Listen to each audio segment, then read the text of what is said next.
Angie and I had been best friends since we were 3 years old. We grew up together, like whatever one did, the other one did, were all throughout school, I think. We were inseparable kind of thing. Went abroad together a lot, and I don't know, I look at my childhood and it was all Angie, you know what I mean? So Angie was just such a gentle, loving, sweet, caring person. She put people before herself. She was just, I don't know, we kind of lost touch a bit, but I still think of her as my sister kind of thing. And we were, I don't know, always at each other's houses, always just doing things together, you know? So I still consider her a very close friend, and that's what I was saying. Today to my family, I said, like, I always imagined her like as at my wedding and stuff like that, like, you know, sharing things together, like momental things in life. I always thought she'd be a part of them, but she's going to be looking down on us instead. Angie kienet parti mill-komunità tagħna, aħna komunità żgħażagħ. U Angie dejjem kienet waħda minn dawk dik li dejjem kienet quddiem tipprova tgħin iż-żgħażagħ biex isiru jafu iżjed lil Alla. Angie kienet taf ħafna tisfen u kienet hekk vera role model għal ħafna tfajliet biex turihom kif jistgħu jużaw it-talenti tagħhom b'mod hekk not normali u juru n-nies ikunu gburi tat-talent tagħhom. Propju sajfilu konna Palermo flimkien nevanġelizzaw fit-toro u hekk. Angie dejjem kienet vera eżempju għan-nies l-oħrajn, dejjem titħaq, dejjem kuntenta, għandha familja dejjem jgħinu lil kulħadd u Angie hekk għalija hekk dejjem ħaniftakar, dejjem titħaq u dejjem hekk eżempju għan-nies l-oħrajn, dejjem kalma. U dik li xokk kbiru li aħna sinna nafu dal-għodu kif qatt ma sennejnija u aħna l-kollek bħala grupp hekk qed ngħidu kif il-ħajja ma tistax toħodha for granted li qatt ma stennejnija. Ekku Angie dejjem kienet eżempju għalina l-koll li kif verament tista' tgħix ħajja kontent u b'mod pur, tista' ma tieħux hekk affarijiet for granted u hekk dejjem kienet tistudja, tistinka u hekk eżempju għan-nies l-oħrajn dik kif naf għall-Angie. Aħna bħala komunità kull l-ewwel ħadd tax-xahar dejjem norganizzaw ngħidulu youthful worship. Iż-żgħażagħ hekk jaduraw il-mulej b'mod liberu tagħhom. U d-darba għażilna li minflok ovvjament ikollna youthful worship għas-soltu ikollna silent adoration, l-oratorju Birkirkara tal-MSSP, iktar ma biex niċċelebraw il-ħajja ta' Angie. Aħna nemmnu li Angie palissa qiegħda mal-mulej, għexet ħajja temmen f'Kristu li verament kienet tgħix il-fidi tagħha, kienet eżempju għan-nies l-oħrajn u aħna dan nagħmlu niċċelebraw il-ħajja ta' Angie. I knew Angie, we used to go to school together in primary, so I know her for 23 years now. But then we got to know each other more in the community we're at, Marnata. She is a wonderful person, very gentle, very kind, very fun-loving. But then when we're in the middle of the party, she's getting tired, so it's sort of not like... The last time I spoke to her was informally, I invited her to something, or exactly the day after she came back, sort of, she said yes, and we were going to go like quad biking together. But I spoke to her properly right before she left, sort of just goodbye again, because we're used to her coming and going. Angie was, she was quiet, she had a calmness about her most of the time. She's one of these people there's a big dichotomy about her. She's usually the quiet one, not making a lot of noise, but then she was a big party animal. She loved to go out, she loved to dance, she loved to be on stage. The last clear memory I have of her was New Year's Eve that passed.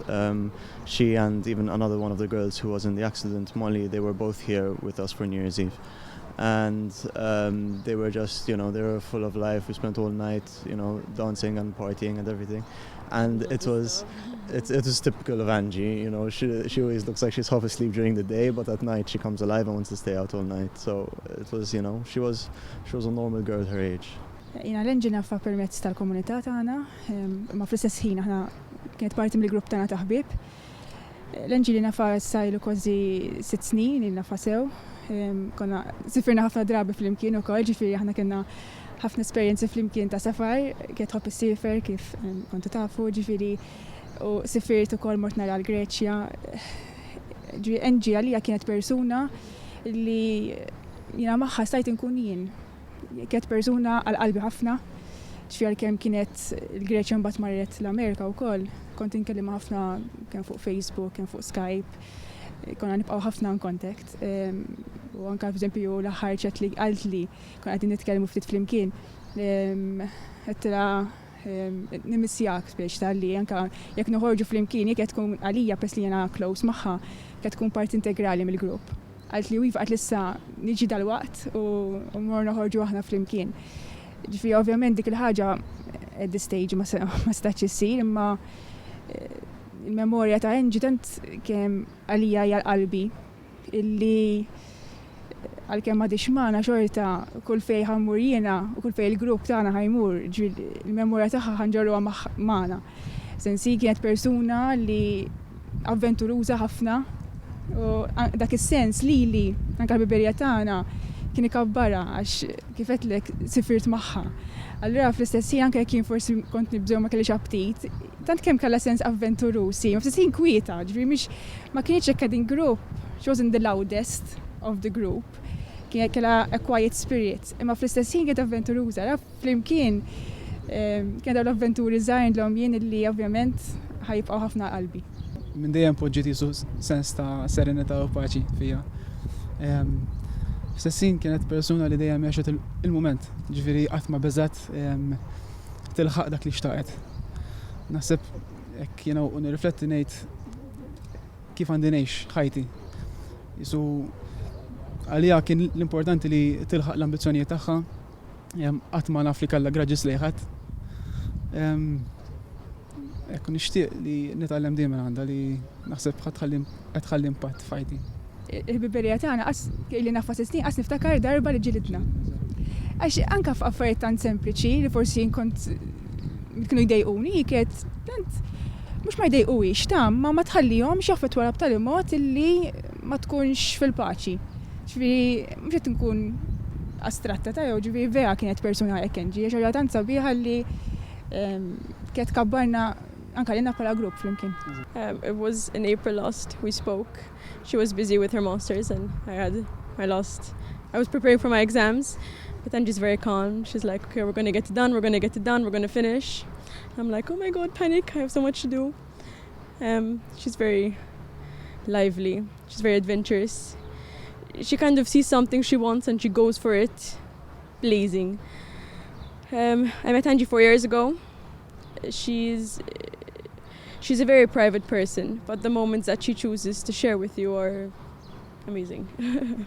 Probably last summer we all went to Camino and she came with her hat. She was very happy with her hat. It was me, Sarah, and Neil on the boat, and we're going there and just laughing, and Sarah was going to go off to volunteer work. So it was kind of like our last kind of together time before Sarah left. It was just, and then like a lot of kind of fragmented moments here and there because I obviously haven't seen her for 6 months. Last we saw her was in New Year's Eve, and that was just amazing to have spent that time with her. I always thought she was going to come back, you kind of think she's going to come back. So it's very hard, as in I keep thinking she's going to come back. She has to come back. She's going to be missed, definitely. And we love her very much. And we're just going to keep remembering her and just have her face in my head. And I just can't kind of forget it because she's just an amazing person.